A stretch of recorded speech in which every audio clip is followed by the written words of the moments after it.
Well, welcome back to this series that we're calling What's Our Story? This month, the month of October in worship, we are talking about the stories that Jesus told, the parables that he shared with his disciples, all the times where he took a roundabout way of getting to the answer to their question. And it begs the question, well, what's our story? What stories do we have? And so this month we're focusing on what our story is as Christians, as Methodists, and as people at First Grapevine. I'm Carly, I'm a pastor here, and I've got with us our senior pastor, Reverend Travis Franklin. We're glad you're here. Great to be here. And we're focusing on what's our story as United Methodists. And so last week, Grant helped us discover who we are as Christians, which is kind of this big, broad bubble. And then within that is Methodism. So Travis, would you mind telling us, how did Methodism come to be? Well, we have our roots in the Anglican Church in England. John Wesley, the founder of the Methodist Church, was an Anglican priest. His father was also an Anglican priest. So John Wesley grew up in a parsonage. His mother, Suzanne... What's a parsonage? A parsonage, a place to live provided by the church you serve. And so he grew up in that environment with his father pastoring local churches throughout England. His mother was the real influence in his life, Susanna. She was a devout Christian and very disciplined in the raising of the children. And so it was Susanna that kind of had more of an influence than his father about shaping Wesley's early faith. And John Wesley felt the call to ministry, so like his father before him, he became an Anglican priest as well. And he and his brother Charles had an ongoing close relationship, and their calls were somewhat connected. Charles' gift was music, and so it made for a very powerful combination in their life together as they lived and expressed their faith. Wesley, like all of us, had his own faith struggles, even as a pastor. And so early in his ministry, he became a part of the Moravian movement, led by a German by the name of Peter Boehler. Wesley, as he was seeking to expand his own understanding of ministry and his call, went to the United States, then the colonies, under British rule in the 1700s, and he had an awful experience in Georgia, and came back feeling like he was a complete failure in his ministry and faith. And so he was really in a place that all of us get to many times, where we question and doubt our faith. And so when he came back from the experience in the colonies, he became a part of the Moravian movement, which is a Christian movement out of Germany, led by, at that time, a pastor named Peter Boehler. And the Moravians were very disciplined and believed in accountability in faith. And so they worked in small groups. And Wesley became a great partner with them. And Peter Boehler had a powerful influence on Wesley in trying to put and help him get his faith sort of back together. And so what happened to Wesley in those in that movement and in those small groups was very powerful in terms of influencing and shaping him after his failure as a pastor in the colonies. And so on May 24th, the turning point for Wesley was on May 24th in 1738. When you read his journal entry, he says, I unwillingly went. How many of us have unwillingly gone? A pretty honest statement for a pastor. To one of the Moravian groups that he was a part of. And he went that night, and that night was the night, about 15 till 9, he records in his journal, that he felt his heart strangely warmed as the leader of the group was reading from Romans. And so that moment was a turning point for John Wesley. And his faith was restored in a new and vibrant way. And from that moment on, John Wesley began to lead in a very, what's the word? A style that was very contrary to the Anglican faith that he had been brought up in.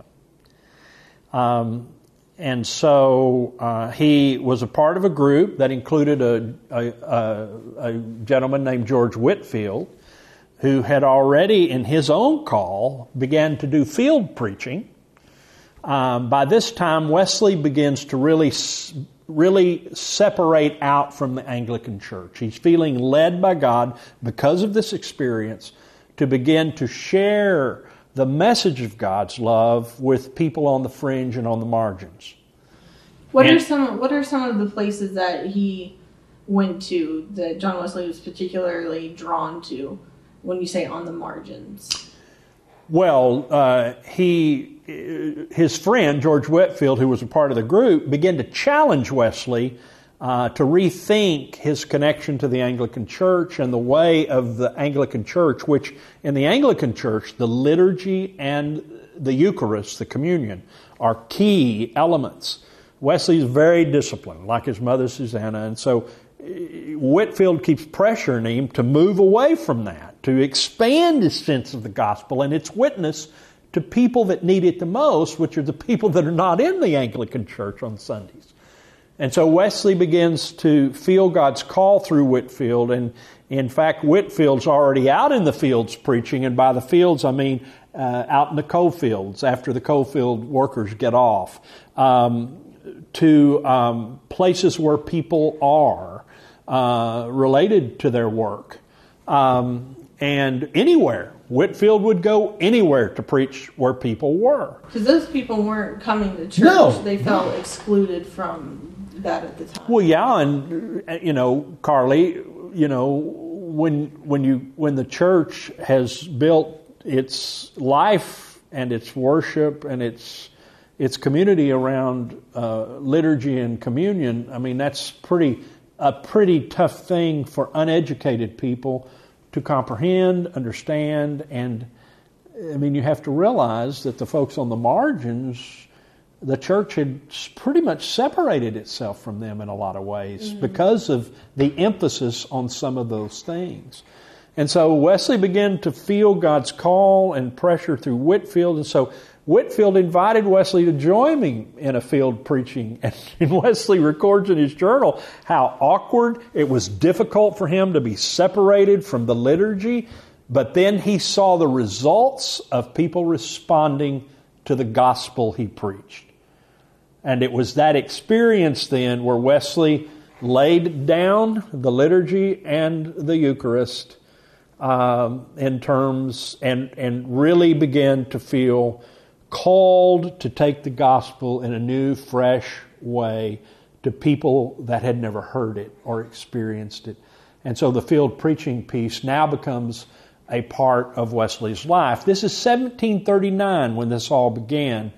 And at that point, Wesley had begun to already separate somewhat from the Anglican Church to the point that nobody would invite him to preach and he couldn't get a charge.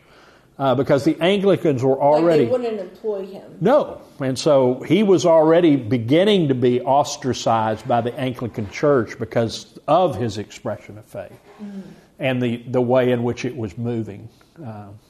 Yeah. So one of the things that I appreciate about the Methodist movement is that it is grassroots. Like you said, he's in the field preaching. He's noticing where the people are. And out of that, a lot of small groups form. They don't go out and build these new churches and call them Methodist churches, but they stay in the Anglican Church and they start checking in on each other and asking, how is it with your soul? Reading the Bible together, giving what they can to the poor together. So that's one of the things that's unique about the Methodist movement.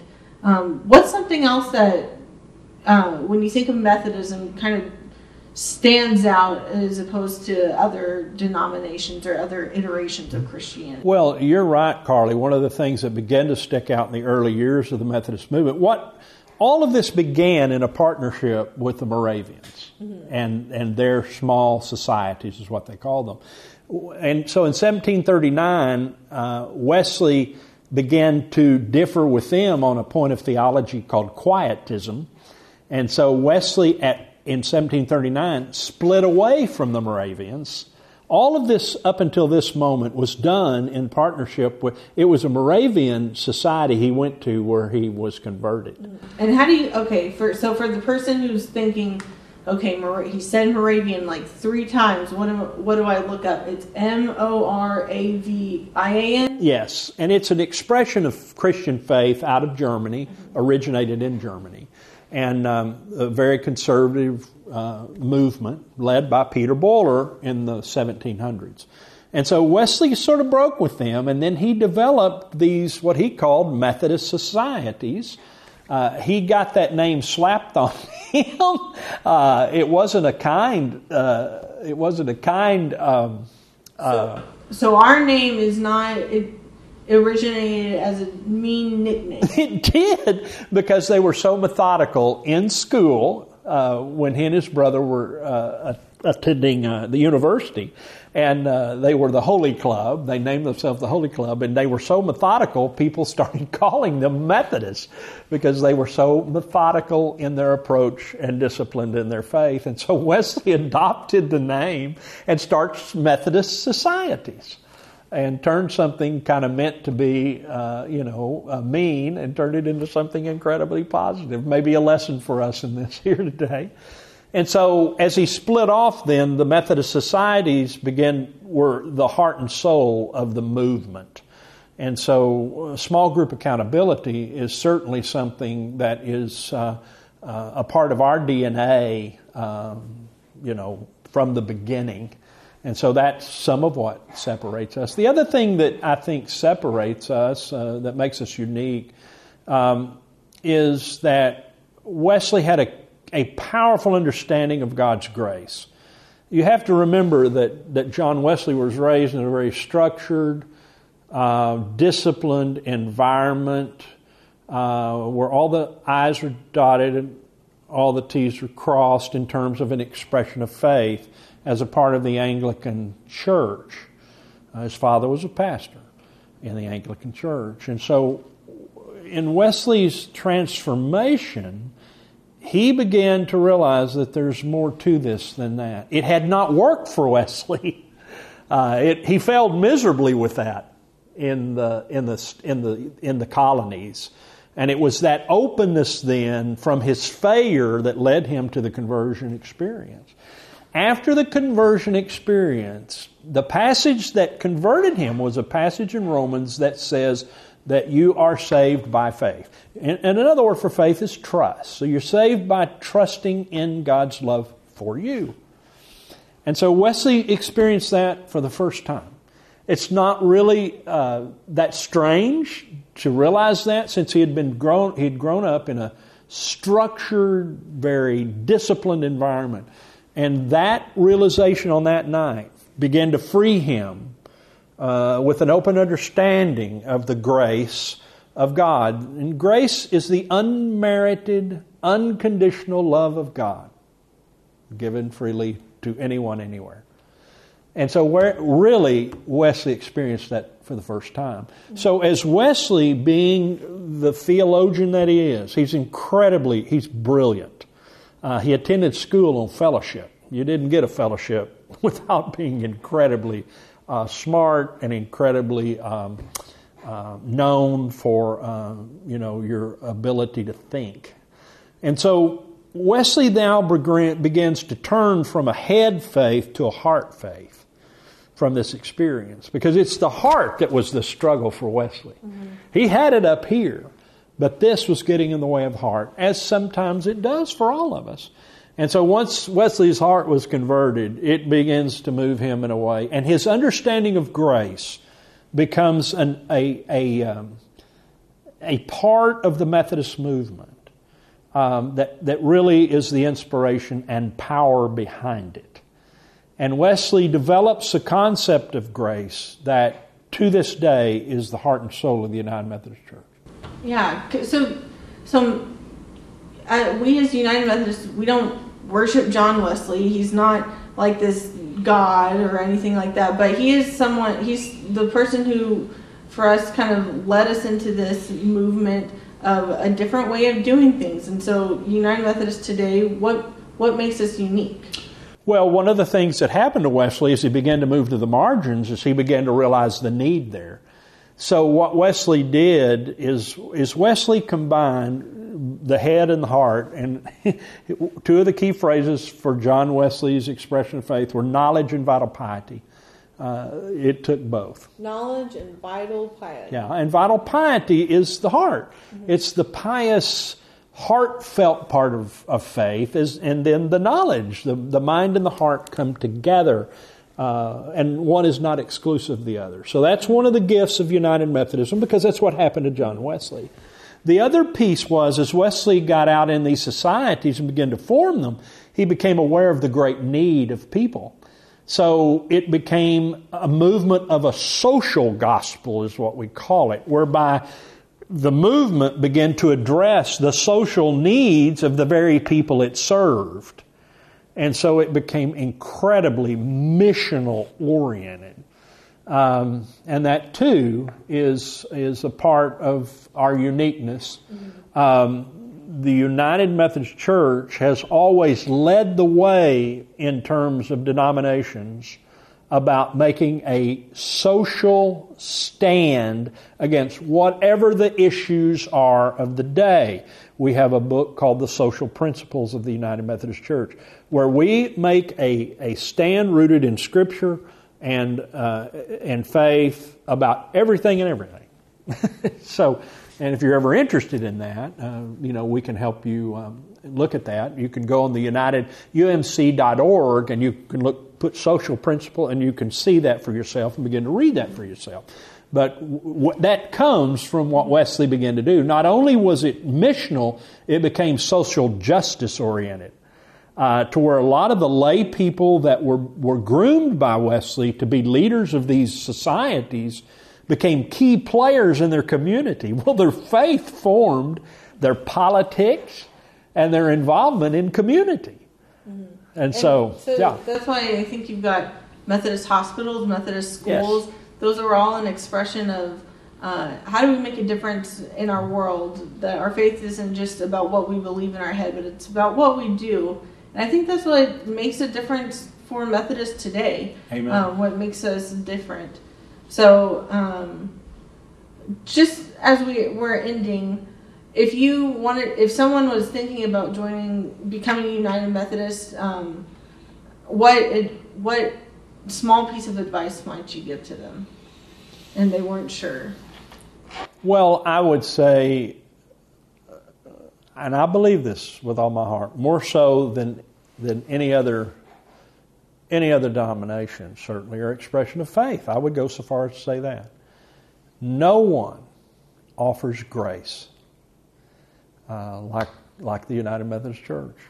I believe that with all my heart and soul. And I believe that because it was a part of our founders' conversion. And so it's been a part of our history. To put some perspective on the power of this, when the Methodism just caught on fire in the United States, along with the westward expansion. So as the United States moved westward, the first expression of faith that was on the frontier was a United Methodist circuit rider. That's because of the outward expression and movement that was in the DNA of the United Methodist Church. And so, if you look back even to the early 1900s, 34% of Christians were United Methodists. Think about that. For 150 years in the United States of America, the Methodist Church was the largest denomination in the country. So I think that speaks loads. Now, what's happened since then? Well, sometimes we forget our why. And so I think that's our struggle, as it is with any church. Mm-hmm. But the word I would say to you, if you're thinking about looking and feeling your way along in a relationship with us, what we offer is a grace, an understanding of grace. Wesley believed in what we call prevenient grace, a grace where God is working in people's lives before they're even aware of it. Wow, what an understanding of the unmerited love of God working on you and me when we're not even aware of it. That speaks powerfully about the kind of God we trust and the kind of God we believe in. And then that moment, of course, when you, like Wesley, and say you have that justifying grace where you go, aha! And you realize it, and that prevenient grace has been working on you, and you come to a decision, and you make a choice, and you go, I need to be a part of this and a partner in this. I'm loved by God, and I'm here because God wants to love through me. And then, of course, after that, what we call sanctifying grace, which is that grace that continues to work on us, shaping us, forming us, as God did through Wesley. It mimics, his understanding of grace mimics his whole experience personally. And it's a powerful way to understand God and God's love in the world and in our lives. And the responsibility that we take with such gratitude and joy in our hearts, because God is the hound of heaven. He stayed after Wesley, and He's going to stay after you and me. And I see that as a powerful thing. And that grace, well, friends, I think that's what uniquely we offer. And we'd love to have a conversation with you about that, wherever you may be with it. Travis, thanks for joining us in our series. Thanks for sharing a little bit about United Methodism. And for you watching, we didn't answer hardly any of your, and if we didn't, let me try that again. If we didn't answer hardly any of your questions, contact us. Yeah. If we did answer your questions, but now you've got some more, we definitely want to talk to you and share about what it means to us and what this brand of Christianity what it means in the world and what it can mean to you. So thanks for joining us. And Carly, could I say a word before we leave? Yeah. Any of you that want to contact us, just remember this. It's always our first name with our last initial, travisf@fumcg.org. Carly Payne, so Carly P@fumcg.org. And you can do that with any of us. Grant P@fumcg.org. Hey, send us an email. Give us a call. And if you can't remember that, just email the church and put it in the title, Help, I Want to Talk About Methodism. And we'll get that to you. We'll get it to the right person. So thanks for joining us, and we hope you have a great day.